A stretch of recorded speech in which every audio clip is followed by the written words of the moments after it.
Morning students. In the previous video we had seen about a Mach-Zehnder interferometer. So where a wavelength division multiplexer can use this Mach-Zehnder interferometer as a multiplexer there. Next we will go for your isolators and circulators. So your isolators and circulators are going to be a passive optical device. So where these passive optical devices are going to be non-reciprocal. So non-reciprocal means the relationship between the input and the output is going to vary. So here in this case it is going to work differently between the input and the outputs are going to be reversed. So here in this case the examples of your passive optical devices are going to be isolators and circulators. So here we are going to have the light. That light is going to be represented as a combination of your parallel vibration and perpendicular vibrations, where these vibrations are going to be taken as two orthogonal plane polarization of the light waves there. So here in this case we are going to take a polarizer, where this polarizer is a material or a device that is going to transmit one polarization component and it is going to block the other. So here we are going to see a Faraday rotator. So Faraday rotator is nothing but a device that is going to rotate the state of polarization of light. So when the light is going to pass through the rotator, a Faraday rotator, it is going to change the state of polarization of the light passing through it by a specific angular amount there. So here in this case we are going to see the next topic which we should know is about the bifringent materials there. So here where a device which is going to be made up of a bifringent material is going to split the light that is going to enter into it. So the splitting of the light is going to take place orthogonally in orthogonal way, and it is going to be defined as orthogonal polarized beams, where it is going to follow different paths through the material there. So here we are going to take a device which is going to be made from a bifringent material, which is going to split the light signal that is going to enter through it into two orthogonally polarized beams, and which is then going to follow a different path and it is going to pass through the material there. Next is we are going to take a half-wave plate. So in the half-wave plate is nothing but it can rotate the state of polarization clockwise by 45 degrees for the signals which is going to go from left to right, and counterclockwise by 45 degrees for signals which is going to propagate in the other direction there. So depending upon the direction, your state of polarization of the light can be clockwise by 45 degrees or anti-clockwise by 45 degrees. So next we are going to see your optical isolator. So your optical isolators are going to allow the light to pass only in one direction there.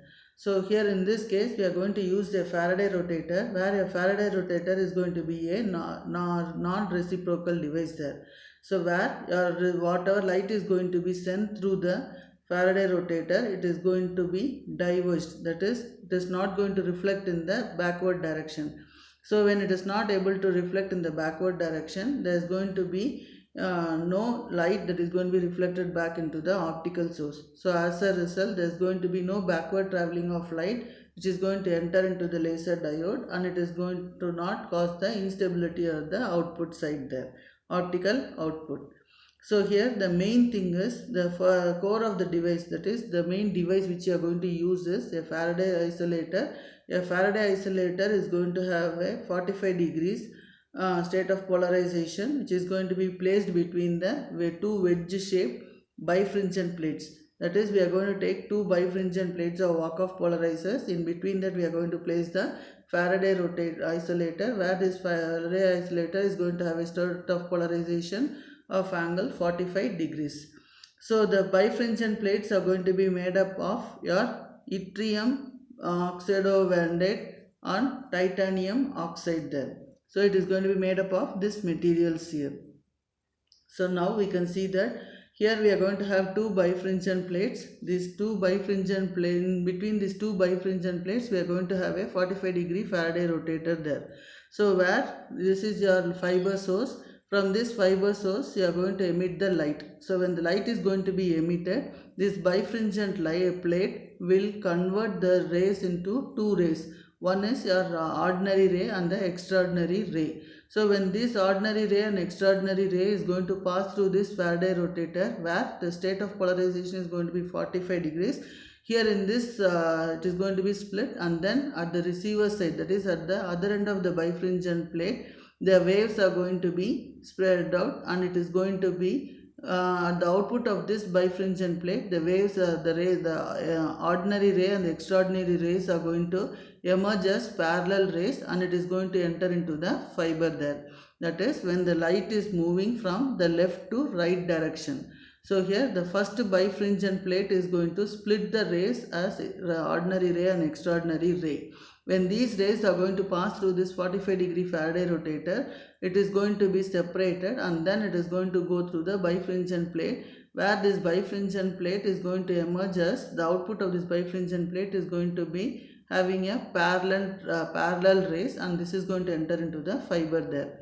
But the same light, if I am going to propagate from the right side to the left side, from the right side to the left side means, since the device is a non-reciprocal device, the direction of propagation is not going to be the same.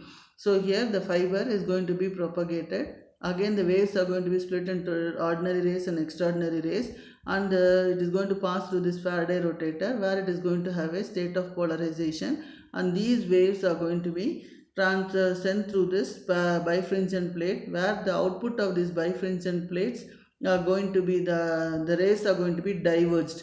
So when the rays are going to be diverged, it is very difficult for these rays to enter into the fiber. So we say that your optical isolator is going to be a non-reciprocal device. So here we say that the light traveling in the forward direction is going to be separated into ordinary and extraordinary rays by the first bifringent plate there. Then afterwards the Faraday rotator is going to rotate the polarization plane of each ray by 45 degrees. Then after exiting the Faraday rotator, the two rays will pass through the second bifringent plate. So here the axis of this polarizer plate is oriented in such a way that the relationship between the two types of rays are going to be maintained. That is, when they exit the polarizer, they both are refracted and appear to be parallel to each other there.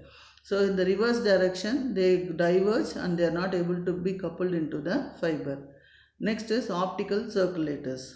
So optical circulators are, again, it is a non-reciprocal multi-port passive device, where it is going to direct the light sequentially in one direction. So from port to port only the light can travel, and it can travel only in one direction there. So where your optical circulators can be used is, it can be used in your optical amplifiers, add or drop multiplexer and dispersion compensation modules. We can use this optical circulators. So here this operation is going to be similar to the isolator, but construction wise it is going to be a complex one here.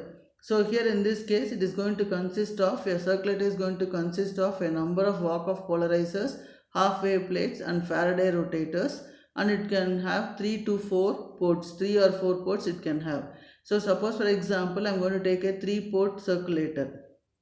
So input on port 1, if it is going to be sent, so here you can see that this is a 3-port circulator, where input is going to be sent through this port A. When input is going to be sent through port A, the light can travel only in one direction. So the light travel like this, and it goes out of this port 2. So the signal goes out of port 2. Next the light enters through port B, and it travels in this direction, and it goes out through this port B there, that is port 3. Here light goes out. Next here through port C, that is through this input, your light is going to enter, and it is going to go out of this circulator there. So here this is going to be following, the light ray is going to follow a circle path, and the light is going to travel only in one direction there. So this is the concept of your circulator. So here what are the advantages is, it is going to have a low insertion loss, and it is going to have a high isolation over a wide wavelength range. And next is, we are going to have minimal polarization dependent loss. So the polarization dependent loss is going to be minimum, and the polarization mode dispersion is also going to be minimum there. So here in this case, your circulators are going to be devices which is going to direct the light sequentially from one port to another port, and only in one direction the light can be transmitted there or propagated. So suppose if I am going to take a 4-port device, In a 4-port device, we can have 4 ports in the circulators. So if I have 4 ports in the circulator, it is going to be a perfectly symmetrical one. But construction wise, if I am going to see a fabrication wise, a perfect symmetrical circulator is very difficult to fabricate. So what we are going to do is a 4-port circulator can be converted to a 3 input port and 3 output ports. So how it can be done is port 1 can be only an input port only, and port 2 and 3 can be your input and output ports, and port 4 can be only an output port. So if I construct a 4-port circulator like this, then it is easy to construct it. Thank you.